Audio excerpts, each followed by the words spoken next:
नमस्कार, मी राजमाने पुन्हा तुमच्या सगळ्यांचं स्वागत करतो आहे माझ्या व्लॉगमध्ये।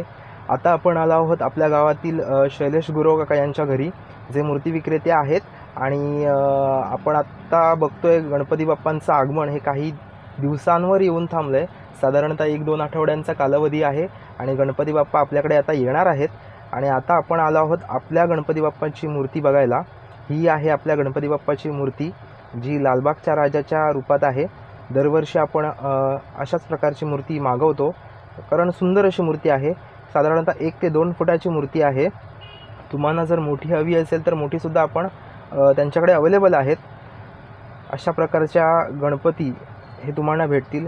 ह्या 2 छोट्या मूर्त्या आहेत, या दिसायला एवढ्या छान आहेत आणि हँडल करायला खूप सोप्या जातात। रंगकाम बघतोय आपण, खूप सुबक आणि सुंदर असं रंगकाम आहे। गणपती बाप्पांच्या छोट्या आणि मोठ्या मूर्त्या यांच्याकडे अवेलेबल आहेत।